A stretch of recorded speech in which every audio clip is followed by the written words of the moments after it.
Seattle. Terry is the talented force behind Rover's Loop Restaurants, bringing a French twist to the best of Pacific Northwest cuisine. Rover's is open Tuesday through Sunday for dinner. Luke, named for Terry's father, is a French-American cafe and bar, a neighborhood spot with heartwarming food, cocktails, and a well-selected wine list. Luke is open daily, 4 p.m. till midnight. The other website, the other Facebook you're going to want to look at is, was it Kitchen Circus? Kitchen Circus. I'm doing this so it doesn't fall off. See how it's falling off as I do this? See how I'm helping? That helped a lot, didn't it? Now let's put it back on. Turn your hand to the left. Is that right? Which left? Which left? Your left. Ladies and gentlemen, Terry Rotaro. All right. Welcome back to the Bike Cook-Off 2012. You guys have been having fun so far? How many of you have been here all day? Next year we'll buy you a sofa, you can just lounge. All right. Our next contestant was chosen by submitting a video of his cooking talent on the web. We have this Facebook page that was called At Home Cooks. Oh, yeah, At Home Cooks, sorry.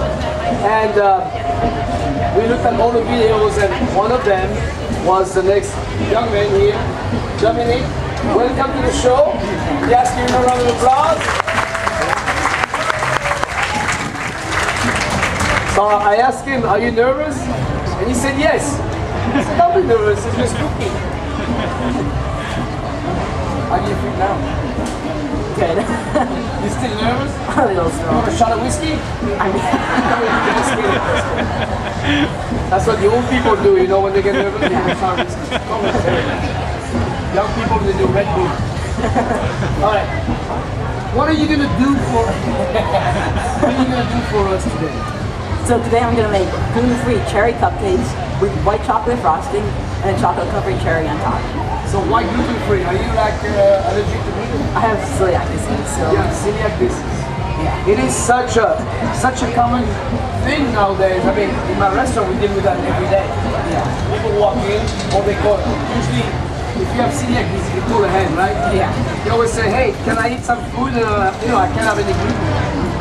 So it is not that hard to cook without gluten. It's just a little bit different. Love. What is that? Who's that? Is she excited? Yeah. She's a big fan. Okay. So Dominic, how do you start your recipe, and also how to stay in the recipe?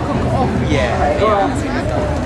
I start off my recipe with dry ingredients, and well, I don't think it's actually that hard. It's not? Not that hard. Okay, it's not that hard of a recipe.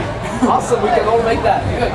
Go ahead. How do you start? Okay, so first I start off with my flours. So wait. You're starting with flour, but you can't have gluten. What kind of flour are you using? I have gluten-free flours like white rice flour and brown rice flour, and I also use tapioca flour and stuff like that. You guys heard that? Rice flour. So I'm gonna add 3/4 cup of white rice flour into the bowl. So white rice flour. Wow, that's a hard one to say. Say that really fast 10 times in a row. White rice flour, white rice flour. What's the other thing? 1 cup of brown rice flour. So what's the difference between white and brown? I mean, I actually know the color, but what's the difference here? Well, You know? I'm not too sure exactly, but they give a little different flavors, not too much. Okay. So one is from brown rice and one is from white rice. Yeah, exactly. Okay, good. So next I'm gonna add in a 1/4 teaspoon of salt, Salt. 3/4 teaspoon of baking soda, and then here's a weird ingredient. It's called xanthan gum, and in gluten-free baking we need xanthan gum as a substitute for gluten. And without You say about xanthan gum? xanthan gum is a substitute for gluten, and so without gluten or xanthan gum, we make it will crumble and it'd be a big mess. So I have 3/4 teaspoon of xanthan gum, and then So you can buy xanthan gum pretty much anywhere. anywhere. You guys know about xanthan gum? How many of you have never heard of xanthan gum? Most of you. When you buy candy, when you buy all kind of we know that what we call junk food or crappy food or whatever, most likely we have xanthan gum in it because it helps hold everything together, kind of idea. It's kind of like a gelatin idea, right? Yeah. Okay, go ahead. So now I'm gonna whisk this together. Whisk it until it's all combined. Can you guys see that? Yeah? And then I'm gonna put this aside. And we put this aside, we have to take it there. And I'm gonna move over to my electric stand mixer. So now we go for the stand mixer. What do you do in here? So here I'm gonna add in my wet ingredients plus sugar. So I have 3/4 cup of oil going in. 3/4 cup of sugar. You know the recipe by heart. How often have you done this recipe? I did like maybe 3 times. Wow. I have done some recipe for 20 years. I still can't remember what's in it. I'm always like, is that 2 egg yolks? And so then I'm gonna add in 2 eggs. 2 whole eggs. 2 whole eggs. Now when they say whole egg, they don't mean the shell with it, they mean out of the shell. So I'm gonna teach you a little trick. Okay. When you work with eggs, you don't want to work above a bowl like this with a shell because you might break the shell and the shell might get in there. So you always crack your eggs on the side. Same when you separate egg yolk and egg white. You always get a little cup like these 2 cups. You put the yolk in your container and the white in here. Don't break it over the whole pot because if you break the yolk into your egg whites, you now have to ruin everything that's in your bowl, right? Alright, you ready? Yeah. Okay. Okay. So then I'm gonna add my attachment over here. So you put the pack on not the wayside. Yeah. Not really. And I'm just gonna mix this together on medium. And continue to mix it until it's all smooth and combined. So we've got canola oil. Is that canola oil? Yeah. And sugar and eggs. And so it should have a nice lemony color. I'm not sure if you can see it up there. And we can show it to you. If you move it, Okay. you take it out. And you can move it a bit and you can see it. There you go. So we can see it from your.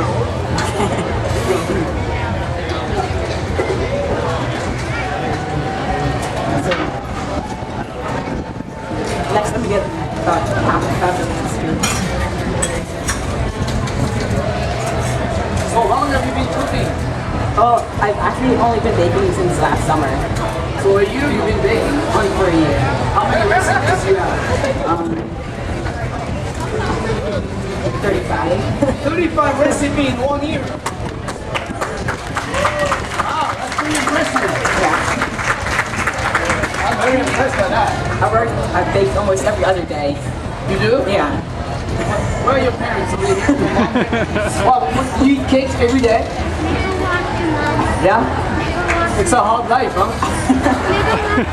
I like the excuse he's using the fact that he can't have gluten and he's making up by baking cake every day. I like that. Smart kid you got here. Alright, so what's the next move? So next I'm gonna add my dry ingredients. But about half cup at a time. So I'm gonna close this. Put it on medium. And then add the ingredients, dry ingredients. Yeah, you want to make sure you don't put it on full speed. Yeah. Thank you, Russ. Beautiful.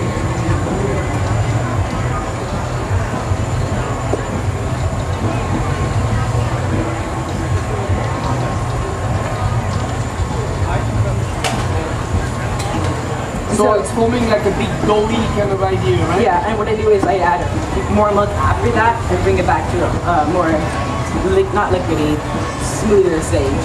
Okay. 35 recipe in 1 year. That's pretty impressive.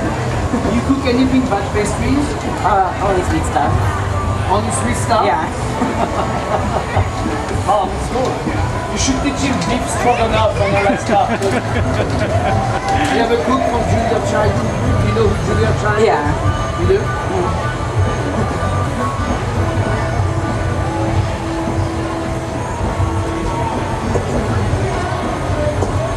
So this is getting really doughy. Yeah. It's supposed to be like that. Let me get my milk over here.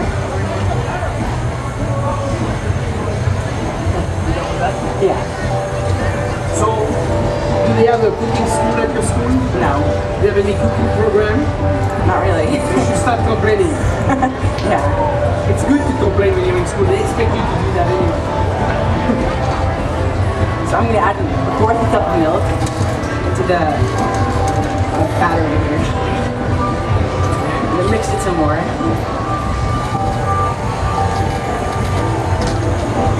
And So so that's really your wet liquid that's added to the dough. yeah. And at first it's gonna look really gloopy, but then after that it'll look more like cake batter. More like this. Wow. That actually looks delicious.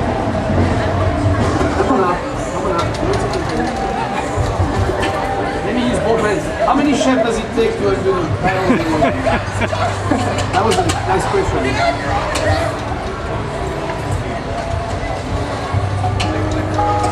Yup. He's getting it right off the bat. Yeah. And then we'll have cherries. Make sure you're the Northwest. Then These are big cherries. yeah.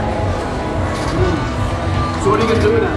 So I hit these and then slice them into quarters. And We're going to put it into the batter? yeah. Really? I didn't know Oh no. Out of here. You know the guy who walks in your house with two bags like this? Yeah, man, I'm cooking something. This guy walks around, I gotta spatula. Wow! What am I to think about this? I don't know. Look at this. Look at the spoon. Why didn't I think of that? I love shit like that. I love stuff like that. I can learn that. I'm so sorry. I learn things like this. I love that. Go ahead. Okay, so It's so clever. Now I'm gonna invent a chef food blend. What's this? Coming up. so then I'm just gonna fold the cherries into the batter. You sure you put it there more? Yeah. Just making sure. It would be terrible to go through a cupcake again. It would. That's how you lose your teeth. So this takes a little time and a little strength too. And so you have to keep doing this until it's all changes color and more purple color instead of a yellow white color. So you're also not going like this. You're going very gently and fold it in. And make sure to mix the bottom too, because sometimes it gets stuck in there, and you don't mix that. You have a big Because then you'll end up with a Yeah. cupcake with no cherry and lots of dough. yeah, that would not be happy. You ever put booze in this? I'm just asking. Little kirsch, like cherry liquor with the good in there. You try You it. know, you cook it. It's no big deal. Yeah. So one you have on the side that's dangerous.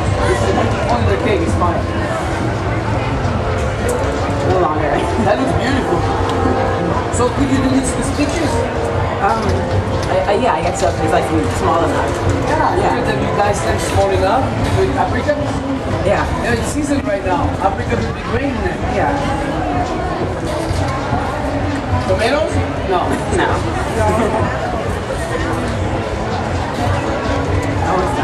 So nuts, brown and toasted walnuts. Yeah, nothing to go get in here, but it's not my favorite thing.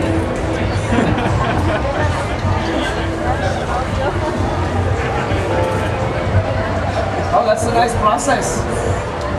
You're getting those guns built up. Love that. It's one thing as a chef, you know, after many years, the strongest part of my body is right here. It's like from doing all the cooking and the sauteing and the hardest part of my body is right here. This is flabby as hell, but this, I get nothing from this except eating. So this is good enough for right now. Yeah. And so now I'm gonna get my cupcake in over here.